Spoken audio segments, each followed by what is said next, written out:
I met Joanna during my first week at the University of Vienna. She was sitting alone in the massive lecture hall, taking notes with a blue pen that kept running out of ink. I offered her my spare pen, and that simple gesture started everything. We began sitting together in every class. First it was just economics on Monday mornings, then statistics on Tuesdays. By the third week, we were meeting for coffee before classes, studying together in the library until it closed at 10, and walking to the tram station together every evening. The university library became our second home. We had our favorite spot on the third floor, near the big window that overlooked the city. We would spread our books across the wooden table and study for hours.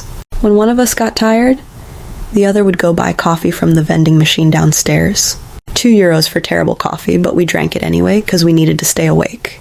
During exam season, we practically lived in that library. We brought sandwiches from home, shared earphones to listen to music during breaks, and tested each other on formulas and theories until our brains hurt. After 3 months of this routine, something changed. I started noticing things I hadn't noticed before. The way she smiled when she finally understood a difficult concept. How she always brought an extra apple because she knew I forgot to eat when I studied. The way she tucked her hair behind her ear when she was concentrating. These weren't just friendly observations anymore. My heart was doing something different. One Friday evening, after a particularly brutal statistics exam, we were walking through the Stadt Park. The autumn leaves were falling, and the air was getting cold. I knew I had to tell her how I felt, but the words got stuck in my throat. We sat on a bench near the pond, and she was talking about her plans for the weekend. I wasn't listening. My mind was racing, trying to find the right words. "Joanna," I finally said, interrupting her mid-sentence. "I need to tell you something." She turned to look at me, and her green eyes were curious. "What is it?" "I want more from what we already have," I said, my voice shaking slightly. She tilted her head. "Where more means?" she asked in her slightly accented German.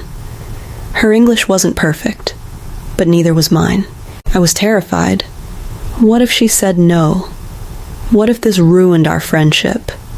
We had such a good thing going. We understood each other. We helped each other. What if asking for more meant losing everything? "Just say it," she pushed, seeing my hesitation. "Whatever it is, just tell me." "I want you to be my girlfriend," I finally blurted out. "I know we're friends and study partners and everything is perfect as it is, but I can't help feeling this way. I think about you all the time. When I wake up, you're the first person I want to text. When something funny happens, you're the first person I want to tell. I want to hold your hand when we walk to class. I want to be more than just your friend." She didn't say anything. She just looked at me, then looked at the pond, then back at me. My heart was pounding so hard I thought it might explode. "I need to think," she said finally. "This is big. This changes everything." That weekend was the longest of my life. Saturday passed without a word from her. I checked my phone every 5 minutes. Nothing. Sunday came and went. Still nothing. Monday morning, I went to our economics class alone, sitting in our usual spot but feeling completely lost without her next to me. Tuesday was the same. Wednesday, too. By Thursday, I had given up hope. I was walking to the library alone when I saw her waiting by the entrance. She was wearing the red scarf I had complimented once, and she was smiling. "Yes," she said simply. "Yes?" I repeated, not quite believing it. "Yes, I want to be your girlfriend." I needed time to think because I was scared too. Our friendship means everything to me. But this whole week without you, I realized I don't just miss my friend. I miss the person I'm falling in love with. Our friendship transformed into something beautiful. We were officially together, and everyone on campus knew it. We held hands walking between classes. We shared lunches in the student cafeteria, splitting the cost because we were both broke students. We went to student parties together, danced badly to terrible music, and laughed about it later. We explored Vienna together on weekends, visiting free museums on Sundays and finding the cheapest restaurants that still served decent schnitzel. Being in love in the first year of university and keeping that love until graduation is the hardest thing any student can do. The temptations are everywhere. Joanna was beautiful, Not just pretty, but genuinely beautiful. She had long brown hair that caught the light, those striking green eyes, and a smile that made everyone want to be her friend. Other guys noticed her constantly. There was Brian from her German literature class. He was tall, played rugby for the university team, and his parents owned a house in the expensive First District. He asked her out 3 times. Each time she politely said no and told him she had a boyfriend. There was Professor Weber, who was young for a professor, maybe 35, and who always seemed to find reasons to keep her after class to discuss her essays. She stopped going to his office hours and only communicated through email. The worst was Daniel. His parents owned a successful tech company, and he drove a BMW to campus every day while the rest of us took public transport. He would wait by her classes with expensive coffee from that fancy place on Graben. Not the €2 machine coffee we drank. He offered to take her to the opera, to nice restaurants, on weekend trips to Paris. He couldn't understand why she kept saying no. "Why do you stay with him?" I overheard him ask her once. "I can give you so much more." "Because I love him," she said simply. "And that's worth more than anything you can buy." When she told me about these encounters, it only made me love her more. She could have had easier relationships, more comfortable ones, but she chose us. She chose our simple dates walking along the Danube, our study sessions that turned into conversations about everything and nothing, our dreams about the future when we would both have jobs and could afford more than instant noodles for dinner. We made it through all 4 years. We celebrated together when we passed difficult exams. We comforted each other when we failed.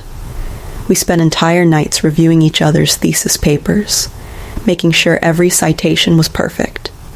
When graduation day came, we stood there in our caps and gowns, holding our diplomas, and I thought we had conquered the world. But the real world was different from university life. After graduation, we both had to return to where we came from.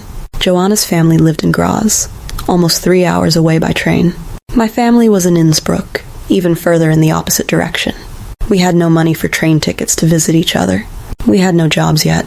We were sending out applications every day but getting only rejections in return. "We'll make it work," we promised each other at the train station on that last day. Distance means nothing when you love someone. For the first month, we called every night.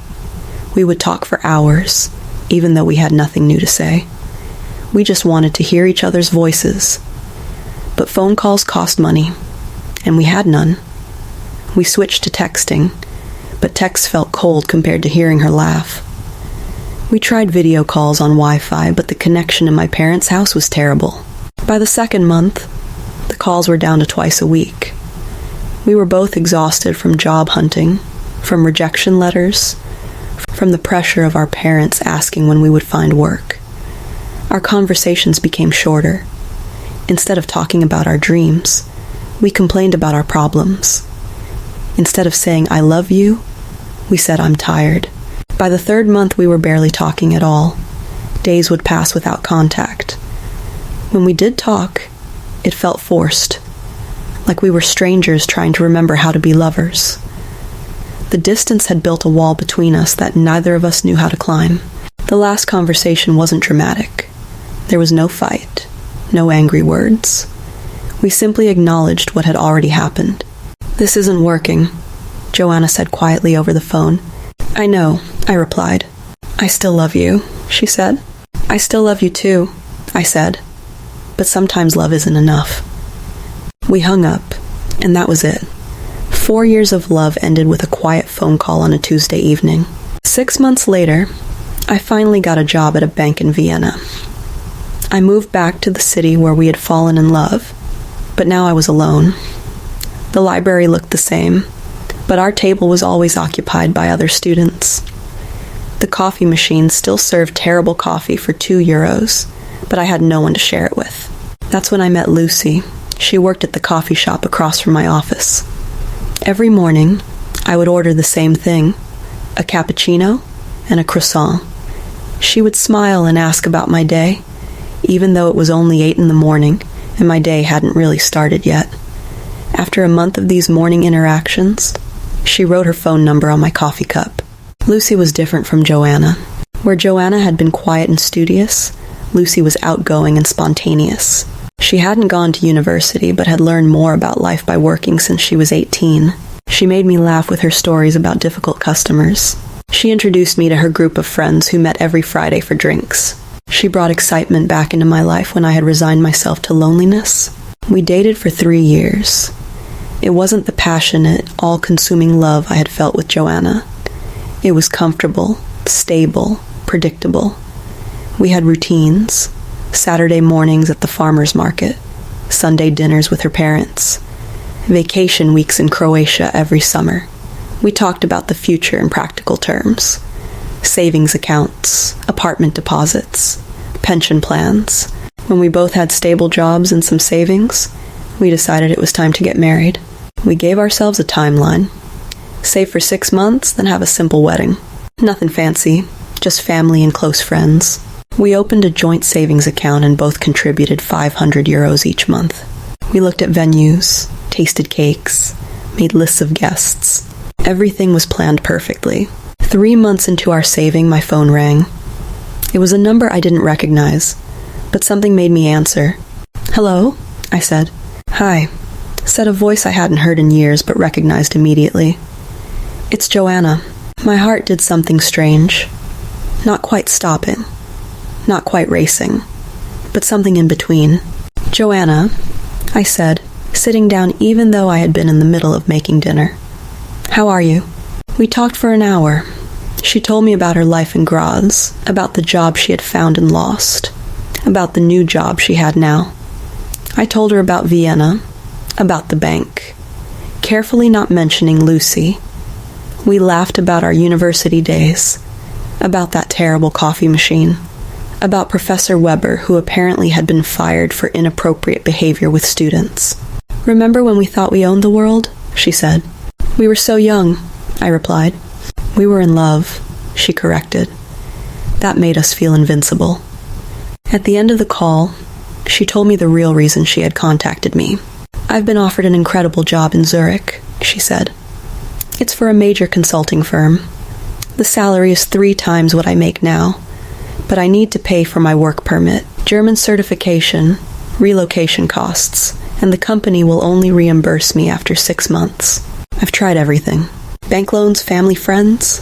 Nobody can help with the amount I need. I know it's crazy to ask you after all these years, but I'm desperate. I need €15,000. I promise I will pay you back with interest as soon as I get my first reimbursement." The only money I had was what Lucy and I had saved for our wedding. €10,000 sitting in that joint account, plus $5,000 in my personal savings for emergencies. Exactly what Joanna needed. I should have said no. I should have explained that I was getting married, that the money wasn't just mine to give, but something in her voice, the desperation mixed with hope, made me remember all the times she had chosen us over easier options, all the expensive coffee she had refused from Daniel, all the opportunities she had turned down for me. "I'll help you," I heard myself say. I told myself I would replace the money before Lucy noticed. I contacted friends, asking for loans. Everyone promised to help. Based on those promises, I transferred €15,000 to Joanna. She cried on the phone when she received it. "I'll pay you back double," she promised. "You're saving my life." But my friends' promises turned to excuses. One had unexpected car repairs. Another's child got sick. A third had forgotten he had already promised the money elsewhere. Day after day, I heard nothing but apologies and explanations. Meanwhile, Lucy was making wedding preparations. She had found the perfect dress, but it needed a deposit. The venue wanted their payment. The caterer needed confirmation. Each time she asked for our contribution, I made excuses. "The bank is having some technical issues with transfers," I lied. "My bonus is delayed until next month," I lied again. "I'm sorting out some investment complications," I lied once more. After 3 weeks of excuses, Lucy confronted me in our apartment. She had the bank statement in her hand. "Where is our money?" she asked, her voice dangerously calm. I tried to explain about investments, about temporary liquidity issues, about complicated financial terms I barely understood myself. But Lucy wasn't stupid. She knew I was lying. "Just tell me the truth," she said. "Did you gamble it? Did you lose it? Did you give it to someone?" When I couldn't answer, she knew. "You gave our wedding money to another woman," she said. It wasn't a question. "It's not like that," I protested. "She's just a friend from university. She needed help."